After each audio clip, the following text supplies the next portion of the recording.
Love your grandma. Watch Coco. Welcome to another edition of College in Real Life, where we talk about issues and topics important to you because we care about your success here at San Antonio College. My name is Felix, your host, and this is... Hey guys, I'm Casey, co-hosting. And today we have our guest from the Transfer and Career Center. This is... I am Jenny Vasquez. I am the coordinator for Transfer and Career. Awesome. And my name is Matthias Hinojosa. I'm a transfer advisor. Awesome. Welcome. So glad to have you guys here. Thank you. We'll be talking about the career fair that is happening soon. Yes. Awesome. Okay. So Jenny, since you are head over TRAC, yeah, tell us a little bit about the career fair. What is a career fair? Absolutely. So this is really a opportunity for employers to meet our students and for the students to kind of get an idea of what's out there for them, not just after they get the associates, but also during the process. So this is going to be very diverse as far as employers go. It could be jobs that they can be doing right now, part-time, internship opportunities, and then also opportunities that they can consider after completing either their certificates or their associates. So it typically is about 30 employers, and so they'll have that opportunity to kind of come in, ask questions, and just work on their skill set too. Awesome, thank you. Cool. In terms of internships, are a lot of them going to be paid? Are these like not paid? So it's going to vary. It's going to vary, and that's really up for the student to ask those questions, because sometimes employers are not always as forthcoming, and so I always tell students, ask those questions. Why not try and get paid, right? I know San Antonio Rodeo and Stock Show, unfortunately they're not going to be there, but they have really great internship opportunities, and they vary. It's not just showing up day of, it's like marketing and things like that. And so some are paid and some aren't. And so that's why I tell students all the time, if you can, ask and get paid, like you said. Yeah, awesome. So what are your thoughts, Matthias, on the career fair? Well, same thing like Jenny said. I mean, it's an opportunity. I mean, you get a chance for them to come to you rather than the student have to go to them. And I think that's one of the most important aspects of the whole career fair is that you get a group of employers in one place, in one time, and you just walk around and ask each one their specialties or what they look for. So I think it's just a great opportunity in sum to say that. Like, it's a great opportunity for students to have employers come to them. Not often does that happen. So, And so in advertising the career fair, you mentioned that students should come like in business casual and have the resume ready. Yes. So is it possible to be hired on the spot during this event? There really is a huge possibility for that. A lot of these employers already have a lot of open positions. There's some that they're hiring for 30, there's some that are hiring for 1 or 2, and so this really creates the space for them to meet the people they likely, that direct report, that person that they be working with. And beyond that, it really helps them build those soft skills to show up, dressed appropriately, ask those questions, practice. A lot of students ask for interview skills, and this is the time and place to do that. That's even if they don't end up working with them, even if it's, hey, I'm not even interested in this employer, it's still a really great opportunity to learn how to have those conversations, how to ask what they're looking for, qualifications, things like that.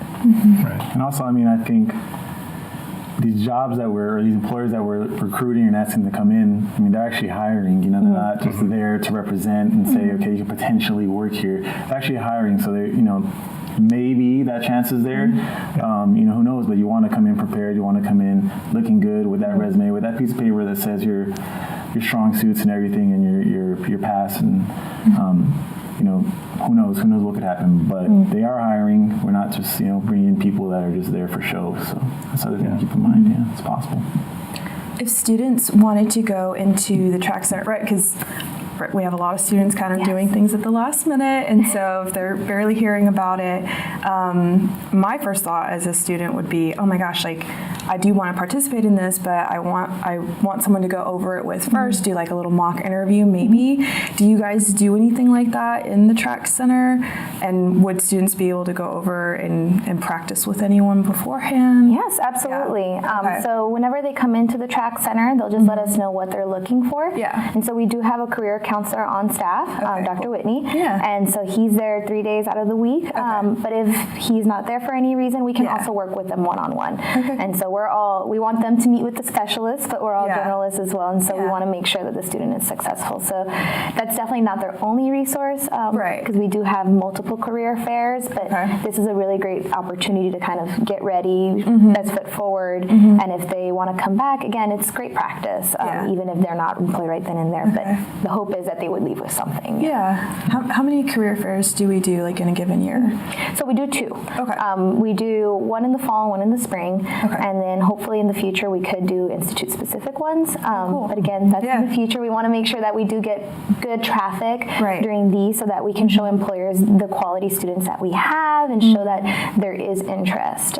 So that is definitely the goal, and so we want students to take advantage of it more than once. And I mean, I also want to give a shout out to Mary Dayton because she Yes. has. She's also a transfer advisor, as y'all Yes, know. yeah. But she has helped out students with their interview skills when maybe Dr. Yeah. Whitney hasn't been around. Awesome. And Mary's great. her and I have both helped out with that as well, and also with resumes. We refer them to Dr. Whitney as well. But sometimes if he's not around or maybe he's busy, we too can help out with the resume building. So along with myself or Mary or Dr. Whitney, we try to help students along, with those things, whether it's resume building or interview skills. Our goal is to help them out be better at their their chances, to improve their chances in the employment field or any job sector. So when it comes to like resume building, we could also help out with that as well. So just come in. That's all I can tell students. Yeah. Just come in and come see us, and we're definitely gonna give our best to make sure that they leave with a great experience and some good skills on top of that. Yeah. So if I plan on going to the career fair, okay, and I don't have access to a printer and I have my resume prepared, is there a place that I can go on campus that can help me either pay or not print off the resume for free, or that I can pay like a low price for? That I'm not too sure. Honestly, I would think that somewhere in the library there might be something like that, because I know as students probably they pay a library fee and they get a certain amount of prints per year. Right. Now, that's the only thing, I got to look into that myself. I do not know that, but I would believe that along with their student fees and everything, that it's quite possible to get a certain amount of copies throughout the year. There are several different labs on campus. We have the SOC lab as well. But if it is one student that we're already working with, we have a printer too. I'll print it out for them. I don't mind. Yeah. I'm not going to print off 20 copies for you, but I can definitely get you started. And I always suggest to them as well is start saving your documents on Google Drive, because a lot of employers are going to give you their card and be like, well, just email me it. Guess what? I can do it right now. Yeah. Get on your Google Drive and just go ahead and shoot them an email from that resume that's already saved, and it's something that you can easily manipulate depending on the employer if that's something that you want to do. So there are multiple ways of doing it. We definitely suggest bringing the resume in some form or fashion, because that's just going to set them up for success, and it's going to make the difference between the student who just kind of walks in and just let me see what happens to the student who's prepared and driven and they know I want to have an opportunity now. Much better than printing, yeah. Yes. Save the trees. Exactly. There you go. So for students who are maybe come from a really creative background and want to have a resume that stands out, maybe they're considering printing it on a different color paper or having some like a font that stands out. What advice do you guys have for students? Just some like quick tips on building their resume.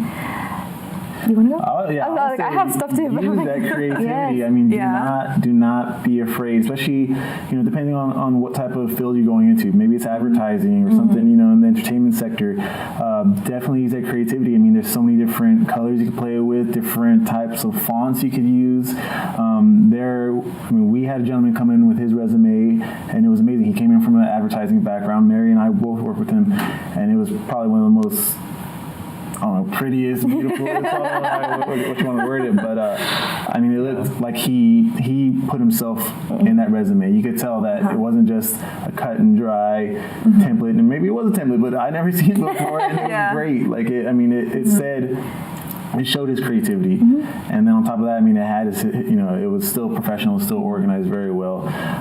So yeah, we encourage that. I mean, it's all dependent on what you're going into. I mean, sometimes maybe a job is just going to be cut in, like maybe it's the business sector, maybe it's something like a straightforward accounting job. I mean, maybe there are ways to make that look, pretty and unique. But I think sometimes you just kind of weigh out what the field is, what the job you're going into. I mean, if it's going to be something like entertainment, perhaps, consider making it more creative. Yeah. Right. Yeah. I mean, and just to add to that, I would just say, we always want to make sure that we're writing that line of professionalism. Right. The big thing for me is always keep it clear, concise, readable. If you can, 1 page. There's been times where I've opened up a resume and it's 5 pages long. And I know every student that's written an essay, nobody wants to read 5 pages. But I think Matthias made a really great point is know your audience. And, the resume itself is supposed to be a reflection of who you are. Right. They're going to get your employment history one way or the other during the application process. So the best time to show your skills and what you're really wanting to do is through that resume. Some people tend to try and ignore the objective part where they're just like, I don't know what to put. My goal is to get a job.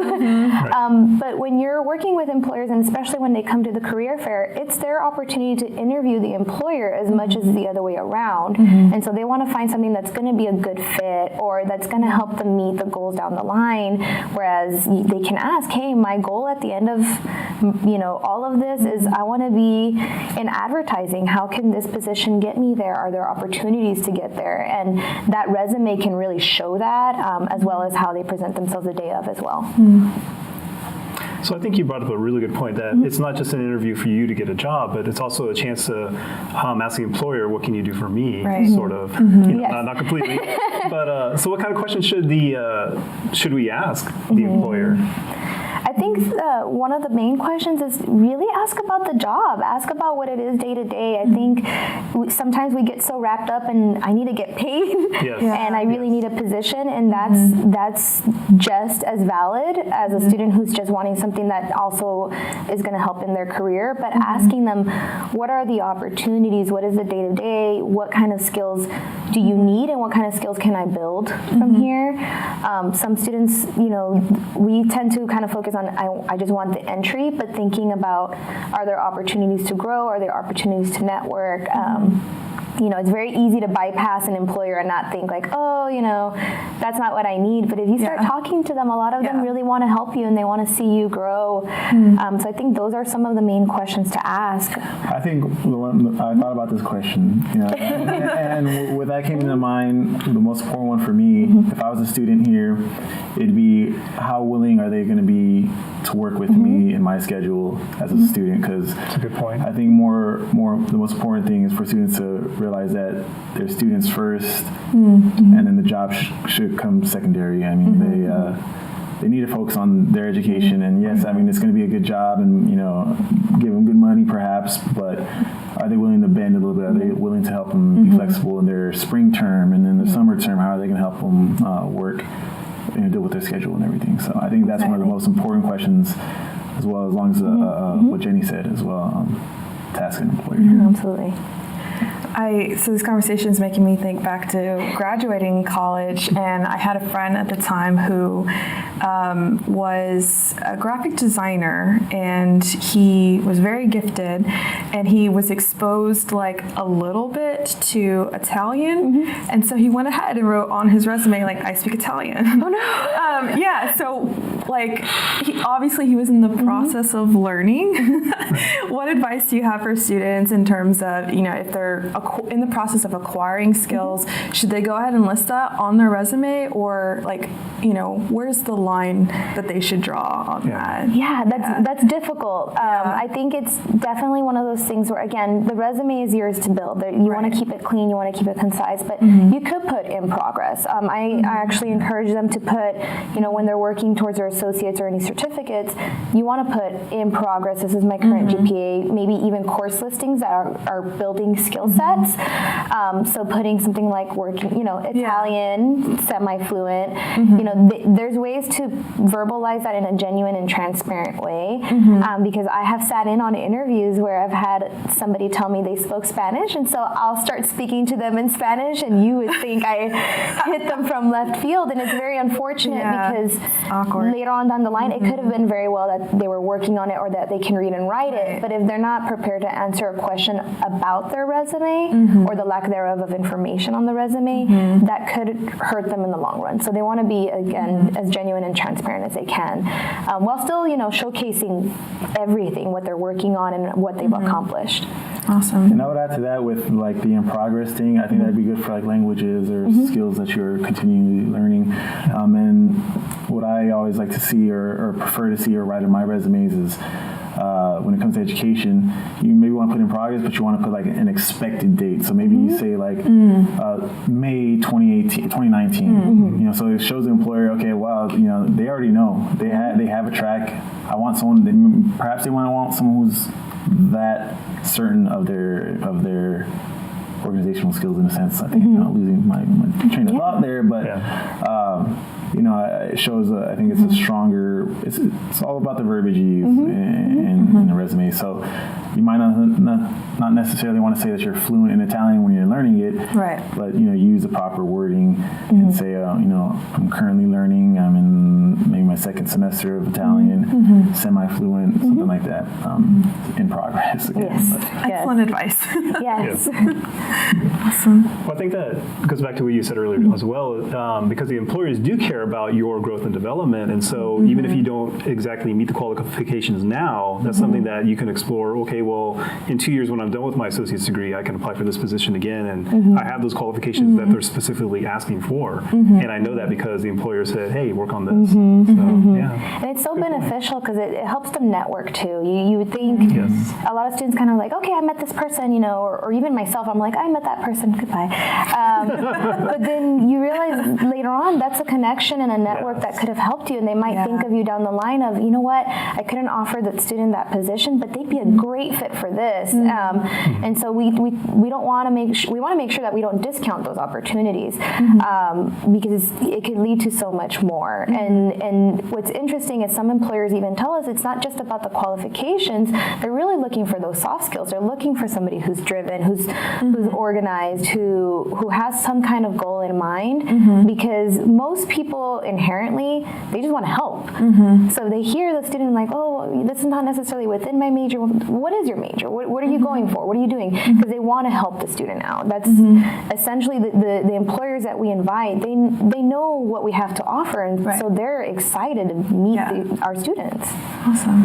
Yeah, and they can also practice those skills like you're saying, where when you talk to somebody, you make that eye-to-eye contact, you're having that firm handshake with that person, you're having those public speaking skills to be able to articulate what you're saying. Good time to practice those. And Jenny, I know you're new, so you may not know this yet, but in past career fairs that we've had, are there any success stories that you know of where students have kind of gone in and been able to meet with someone and walk away with a job and just have really have had a really successful experience like going in there? I'm not sure. We're fairly new, but my goal is a student better walk out of there with a job. Exactly. And when I think what's interesting is we're all being very cognizant of who we're asking to come in and what the expectation is. And so we've invited these employers to come a little bit early so we can have those conversations, because that really is the end goal, is not just for the student to succeed with the job, but for the student to succeed in their confidence in going out and doing that really hard work to get in front of an employer. It's not easy. Like you said, it's intimidating to go up to people and you're just like, do I high five you? Do I handshake? Do we hug? I mean, and we live in a culture where it could be either. So it's really great that they're going to be able to build that. I know that we've had students who come in who have said they enjoy the career fairs, they want to see more, and so that's what I'm there to give them. I'm going to give them more. So hopefully that's definitely we'll have more success stories as we go on. Yeah, for sure. I think it's exciting. I mean, like I said, you have this career fair. It's going to be attended by multiple students, multiple employers.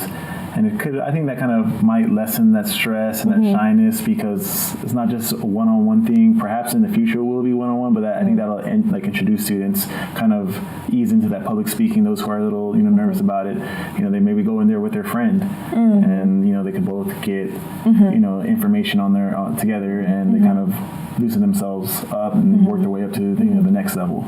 So I think the career opportunity, or the career fair, is like a great opportunity for students just to kind of break free and slowly, gradually, get better at what they do. Yes. Awesome. In thinking about the career fair that's coming up, I've been mentioning to my students, it's a good opportunity to, yes, go out there and see what's out there in the San Antonio job market, but also to find out what qualifications they specifically need, which we talked about, but then also to find out what kind of benefits they offer.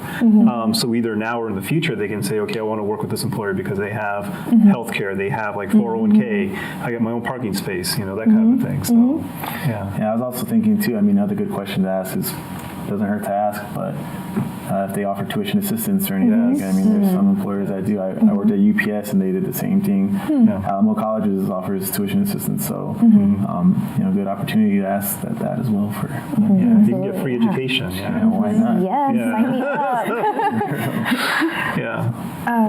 I was going to ask earlier. So what kind of companies are going to be representing at the career fair? Absolutely. So we have a mix. We have anywhere from companies that are specifically looking for students who want to do maybe early childhood, working within the community. There are a few call centers. We try to keep it diverse based on personality, not so much just the job position, because we know we have some that are introverts and they're like, I'm not trying to say hi to every person that walks in through the door.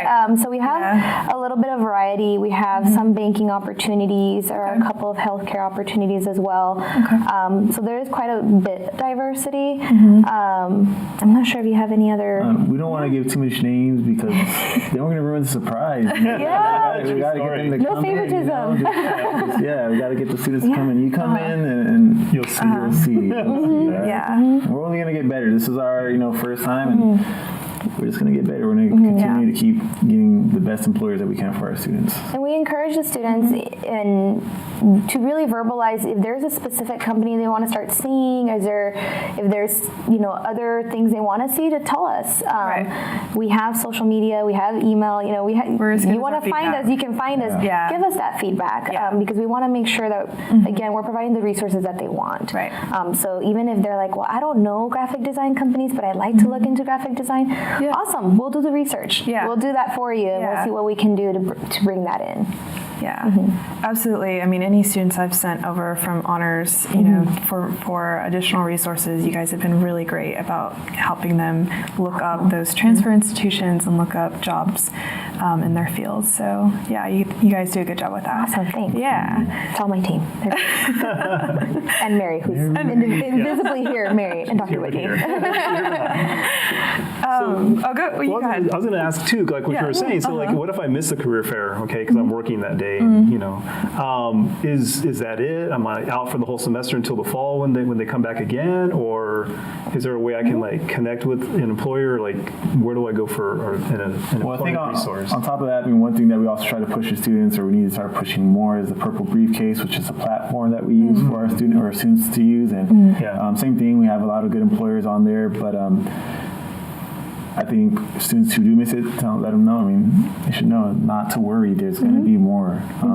But that Purple Briefcase, I think, is going to be the second option.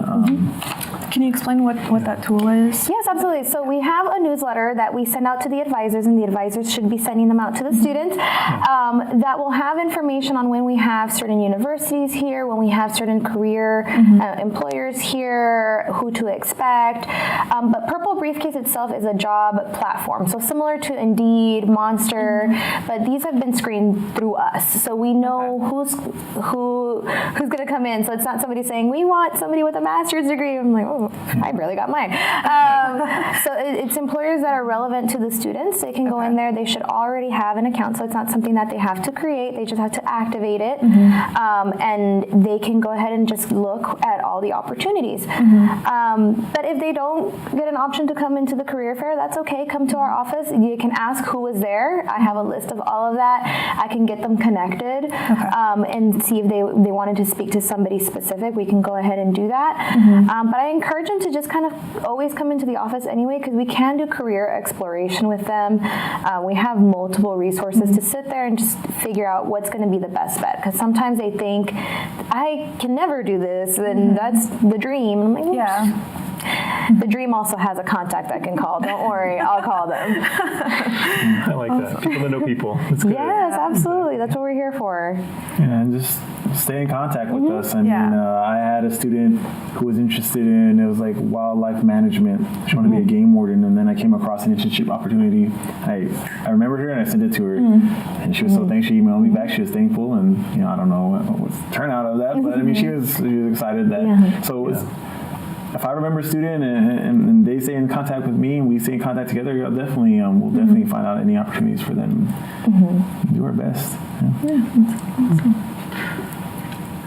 You first. Okay.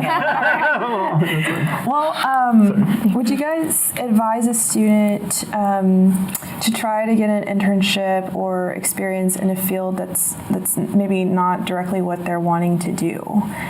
So let's say you have someone who is interested in graphic design and they're not able to get an internship because maybe there just really aren't a lot available. And so they come across someone else who is offering them some sort of business-related internship. Is that a good idea for them to do that? I think it's a little tricky because you don't want to go too off base. But I think there's never anything wrong with getting more experience. Right. It's just a matter of figuring out where you are in your journey, because if you're getting closer to graduating, you want something that's a little bit more relevant. Right. And we want to help you to get something that's more relevant. But the great thing about talking to employers is figuring out those skills that they want and seeing how other opportunities will match those skills. So for example, with somebody with graphic design, like you mentioned, if there is an opportunity to work in business, that's a really great matchup because they're building opportunities to learn how to market themselves, what that looks like in the background if they ever want to open their own business and how that functions. And so that's something that I would say, yes, absolutely, let's see what we can do. So we encourage us to talk to us. We have plenty of people here who can kind of see where the matchups are. But again, it's making sure they don't go too off base. Because if you're an introvert and you want to work, behind a computer doing coding and all that great stuff, interning at a child care center might not be the best. Because we want to make sure that, again, it's going to set them up for success. And so, again, it's writing a line, but I think there's something very beneficial about kind of taking that opportunity to discover and explore. And you might fall in love with something. That's kind of how I ended up in this role. I fell in love with higher education through kind of starting as an intern at a multicultural center at my graduate school. Awesome. And so they took me in and that's where I ended up. But again, just making sure that it aligns in one way or another. Yeah, like to add to that, I mean, if it was an internship in something that's relatively the same or fairly not too far off, I think it's a great networking opportunity. Who knows what maybe that business might know somebody who does digital marketing or something like that, and they could use their artistic abilities like they originally wanted to, or like I said, basically it's just networking. I think it could be an opportunity. You just don't want to go too far. You don't want to stray off too much. But if it does, I mean, maybe if they do do a business internship and maybe they find out something that they do love, and so it could be an opportunity. So what if I'm starting out though and I don't know what I love yet? Do y'all have tools, or is there tools available that can help me match up with my personality type with a career? Is there any? So yeah, as a matter of fact, I mean, just recently I had a group of students come in and I had them do the career focus too, something like that. But I think it was we had 3 different personality and career type tests, and one of them was the career test I had them do. I don't think it was a focus 2. But if you come into the TRAC Center, I'll definitely know. But yeah, they did that, and based off all these questions, kind of finds a career that fits their personality or the way they answer these questions, and gives them a list. So just give them one, and I went up to each student. I asked them, and I was like, well, which one do you think? And a lot of them picked, one that, this one. I really like. Some of them was their first choice, some of them was their second choice. But I think it's a good tool, and good. We'll try it out. And we encourage them to do those things and to continue that exploration. A lot of us know, I took an aptitude test sometime in high school or middle school or something like that, and I got this random thing that would have never been a good fit. We encourage them to do that, especially at this level when they're already taking so many different classes. Right. Because the great thing is we don't want them to just take the test, but to talk to us. Because the big thing is sometimes they'll get something that is their personality, and they're like, I would never do that. I want to do engineering, and this is telling me to be an artist. Right. Well, the great thing is that we can help look at your personality and look at the skill set that you have and see something that's going to marry those two. Okay. So we definitely don't encourage them to just take it by themselves. Come in and talk to us so that we can see what is actually aligning. Because we don't want a student to get something and be disappointed and be like, well, my major is actually the sixth thing down this line. No, that's fine. Let's see how the skills line up. We want to get them to where they want to be still. Awesome. Very good. Good. Cool. Well, are we wrapping up? Yeah. Any good experiences you guys want to share from your own interviews that you've had in the past? Something that went really well, that worked really well for you? To me, research. Research your organization that you're applying to if you ever get the chance, and then try to research the people who are going to be hiring you. I had an interview, and it was my second interview, and I knew a little bit about the person, their background a little bit, and I was able to kind of relate my background because we kind of shared similar backgrounds, and I think that created a great rapport. It established a connection between her and I that, who knows, that was the reason why my packet got put forward. But research, I think that's another thing we kind of forget to do or forget to mention, or maybe don't tell students to do too often. But do research about the organization. If you want the job, do your research, find out more, because it's going to help you stand out when you're actually doing your interviews, because they want to see that you're interested in their organization as well. They want you to be the right candidate for them. So in my experience, that's been a good thing, is doing your research, knowing the organization, knowing the people who are hiring you, and using that research to your advantage. Awesome. I think for myself, along with those lines, is knowing that you're as much in control. I think for me, the interview process started getting easier when I realized I'm interviewing them as much as they're interviewing me. And getting out of that mindset really set me up to ask these questions after the interview, where I start, they always ask, do you have any questions for us? And I always was like, no, not really. And now I'm like, wait a second, I do. What are your professional development opportunities? Where can I go from here? What is your day-to-day? What's the worst part of your job? What did the person before me, what did they do well? Where do you see the position going on down the line? Really thinking critically about what you want of your place in employment and asking them, because that's your place to do that. And I think so often we put so much power and control in the employer's seat, and we don't realize they're looking for someone.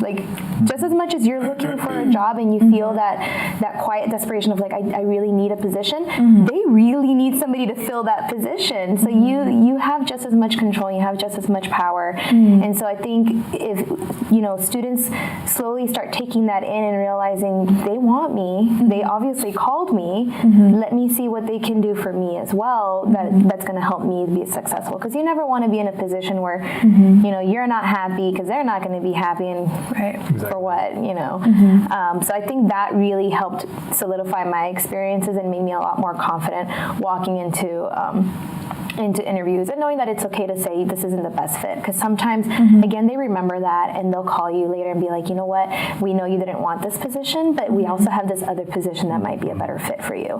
I've seen it happen before as an interviewer, and as an interviewee, I've had people who remember me down the line, and they're just like, hey, where'd you end up? I really know this person that you'd be really good for. So I think, again, knowing that you have as much power and ownership over that experience.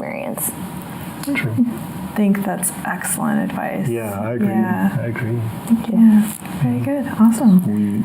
Great. Well, thank you guys for joining us. Yes, absolutely. Thank you for having us. Absolutely. Find us online, Instagram, Facebook. We've got it all, you know. Awesome. And find us at TRAC. Let's try to do that. Yes. Okay. All right. Well, thank you for joining us today. And if you have any questions, feel free to contact us. Our information will be there on the screen for you to contact Casey or myself with. Yep. And remember that here at San Antonio College, you're not just a number. We care about you, so please reach out to your advisor, reach out to your instructor, reach out to your administrative staff. We're here to help you. And until next time, we'll see you again. Thank you. TRAC. That's great. I love it. That was fun. Yeah. And then so we're still going until they fade out, right? Exactly. Yeah. Until lights go out. Smiling on.